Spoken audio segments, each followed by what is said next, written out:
SSC 2025 নবম দশম সম্ভাব্য প্রশ্ন উত্তর নিয়ে। তো চলো দেখে নেওয়া যাক উত্তরগুলি।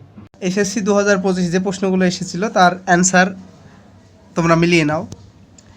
একের, গিরিশচন্দ্র ঘোষের লেখা প্রফুল্ল নাটকের প্রকাশকাল অবশ্যই 1889।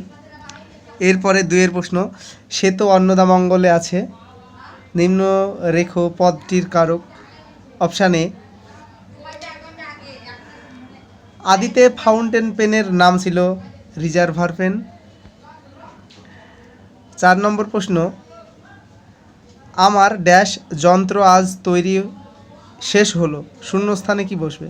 দেখো, অরনিথন, প্রফেসর শঙ্কু থেকে এটা। এরপরে ডাব শব্দটি একটি দেশি শব্দ অবশ্যই। 5 নম্বর প্রশ্ন, কিশোরের পায়ে দলা মুথা ঘাস ড্যাশ বটের ফলের, লাল লাল বটের ফলের। এরপরে 7 নম্বর প্রশ্ন, রেশারেকশন উপন্যাসের রচয়িতা লিও টলস্টয়। পরের প্রশ্ন 8 নম্বর, বলো মা আমি দাঁড়াই কোথা, পদের রচয়িতা রামপ্রসাদ সেন। 9 নম্বর, চর্যাপদের টিকাকারের নাম মণিদত্ত। 10 নম্বর প্রশ্ন, সুভাষ মুখোপাধ্যায়ের প্রথম প্রকাশিত কাব্যগ্রন্থের নাম পদাতিক। 11 নম্বর প্রশ্ন দেখো, ভিখারি থেকে ভিখিরি স্বরধ্বনির এই পরিবর্তনের রীতিকে বলা হয় মধ্যগত স্বরসঙ্গতি। 12 নম্বর প্রশ্ন, খিদ্দার সম্পূর্ণ নাম ক্ষিতিশ সিংহ, যেটা কোনি থেকে নেওয়া। 13, রবীন্দ্রনাথ থেকে 12টি উদ্ধৃতি দিলুম, কার একটা ইংরেজি কোটেশন চালিয়ে দিলুম ড্যাশ নামে, এটা বার্নার্ড শয়ের, এটা দাম থেকে নেওয়া হয়েছে। 14, টং লিং এর লেখকের নাম লীলা মজুমদার। 15, যে মেয়েটি এইমাত্র আশ্চর্য সাঁতার দিল তার নাম হলো কনকচাপা পাল, কোনি। 16 নম্বর প্রশ্ন, কর্মকর্তৃবাচ্যের উদাহরণ বৃষ্টি পড়ছে। 17 নম্বর প্রশ্ন, চন্দ্রনাথের দাদার নাম নিশানাথ। 18 নম্বর প্রশ্ন, ঘনরাম চক্রবর্তীর ধর্মমঙ্গল কাব্যটির পালা সংখ্যা 24। এরপরে 19 নম্বর প্রশ্ন, দুগ্ধ শব্দটি সন্ধি বিচ্ছেদ করলে হয় অপশান সি, দুহ প্লাস ত। 20 নম্বর প্রশ্ন, চিহ্ন উপন্যাসটির রচয়িতার নাম মানিক বন্দ্যোপাধ্যায়। 21 নম্বর প্রশ্ন, সমুদ্র পারে সেই মুহূর্তেই তাদের পাড়ায় পাড়ায় মন্দির বাজছিল পূজার ঘণ্টা, মন্দিরে বাজছিল পূজার ঘণ্টা। 22, উর্বশী ও পুরুরা কালিদাসের যে নাটকের চরিত্র তার নাম অপশান বি। 23 নম্বর প্রশ্ন, যে গ্রন্থের জন্য শক্তি চট্টোপাধ্যায় সাহিত্য একাডেমি পুরস্কার পান তার নাম হচ্ছে যেতে পারি কিন্তু কেন যাব। এরপরে বীরাঙ্গনা কাব্যপত্রের সংখ্যা 11টি। 25, ওই নতুনের কেতো নড়ে কালবৈশাখীর ঝড়, এটা হচ্ছে পোলোল্লাস থেকে নেওয়া, যেটা 10-এর পাঠ্য সিলেবাস। এরপরের প্রশ্ন, শ্রীকৃষ্ণ কীর্তন কাব্যের শেষ খণ্ডের নাম রাধাবিরহ। এরপরে 27 নম্বর প্রশ্ন, প্রফেসর তিলকেশ্বর শঙ্কুর ডায়েরিটা আমি পাই কার কাছ থেকে? তো তারক চাটুর্যের, অবশ্যই তারক চাটুর্য এ। এরপরে 28 নম্বর প্রশ্ন সি উত্তর। 29 নম্বর প্রশ্ন জ্ঞানদাস, ডি উত্তর অর্থাৎ। 30 নম্বর, নাম রেখেছি কোমল গান্ধার কাব্যগ্রন্থের রচয়িতার নাম বিষ্ণুদেব। অসুখী একজন কবিতাটির মূল রচয়িতার নাম পাবলো নেরুদা। ডাকঘর নাটকের প্রথম প্রকাশকাল 1912। 13, অভয় কামিনী প্রণয় প্রসঙ্গ রয়েছে যে প্রহসনে তার নাম হচ্ছে জামাই বারিক। 34 নম্বর প্রশ্ন, কালপ্যাচার বৈঠক গ্রন্থের রচয়িতার নাম বিনয় ঘোষ।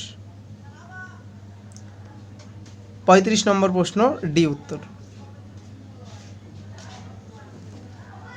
36 নম্বর প্রশ্ন, তাড়নজাত ধ্বনির একটি নিদর্শন? ঢ 37 নম্বর প্রশ্ন ডি উত্তর 1886। 38 নম্বর প্রশ্ন নব সৃষ্টি রচয়িতা যে মূল গ্রন্থ থেকে নেওয়া, তার নাম হচ্ছে চতুরঙ্গ, যেটা 9-এর পাঠ্য বইয়ে রয়েছে।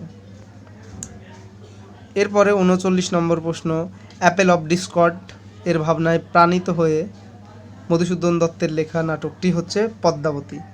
এরপরে 40 প্রশ্ন আদিত্যবার শ্রীপঞ্চমী পূর্ণমাঘ মাস এর মধ্যে জন্ম নিয়েছিলেন হচ্ছে অপশান সি কৃত্তিবাস। আদিত্যবার শ্রীপঞ্চমী পূর্ণমাঘ মাস এর মধ্যে জন্ম লইলেন কৃত্তিবাস, সি উত্তর। 41 নম্বর প্রশ্ন গাব্রিয়েল গার্সিয়া মার্কেজ নোবেল পুরস্কার পেয়েছিলেন? Option B 1982।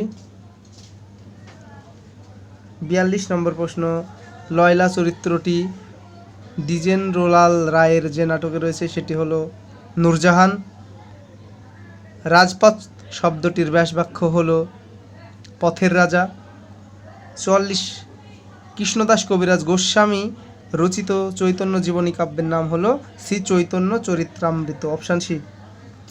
45 নম্বর প্রশ্ন বাক্য নির্মাণের শর্ত হিসেবে যেটি উপযুক্ত নয় সেটি হলো ডি, কেননা বাক্য নির্মাণের শর্ত 3টি: আসক্তি, আকাঙ্ক্ষা, যোগ্যতা। এছাড়াও যেটা পড়ে থাকে তাহলে উপযুক্ত নয় বলেছে, তো ডি। এরপর 46 নম্বর প্রশ্ন দ্বিতীয় বিদ্যাপতি বলা হয় গোবিন্দ দাসকে। 47 নম্বর প্রশ্ন হিংস প্লাস অ সন্ধিবদ্ধ রূপ হলো? অপশান বি সিংহ। এরপর 48 নম্বর প্রশ্ন রামায়ণ সংস্কৃত থেকে নেপালি ভাষায় অনুবাদ করেন ভানুভক্ত। 49 নম্বর প্রশ্নের উত্তর বি। 50 নম্বর প্রশ্ন পরশুরাম রচিত একটি গল্প কচি সংসদ। 51 নম্বর প্রশ্ন রক্তকরবী নাটকটি কোন পত্রিকায়, মানে যে পত্রিকায় প্রকাশিত হয়েছিল সেটা প্রবাসী পত্রিকা। 52 হবে নামধাতুজ ক্রিয়ার একটি দৃষ্টান্ত উত্তরীলা। বিজয় গুপ্ত রচিত মনসামঙ্গল কাব্যের নাম? Option B Padmapuran. চৈতন্য ভাগবত গ্রন্থের খণ্ড সংখ্যা 3টি। পরের প্রশ্ন 55 নম্বর বিষবৃক্ষ উপন্যাসের গ্রন্থাকারে প্রথম প্রকাশকাল? 1873। 56 নম্বর প্রশ্ন আশরার ই খুদি গ্রন্থটির রচয়িতা হচ্ছে ইকবাল। 57 নম্বর প্রশ্ন সমরেশ বসুর যে উপন্যাসে রুহিতন চরিত্রটি আছে তার নাম হচ্ছে অপশান সি মহাকালের রথের ঘোড়া। 58 নম্বর প্রশ্ন সৈয়দ আলাউলের পদ্মাবতী কাব্যটি রচনার ক্ষেত্রে পৃষ্ঠপোষক ছিলেন মাগন ঠাকুর। 59 নম্বর প্রশ্ন রবীন্দ্রনাথের মেঘদূত প্রবন্ধটি যে মূল গ্রন্থের অন্তর্গত তার নাম হচ্ছে প্রাচীন সাহিত্য।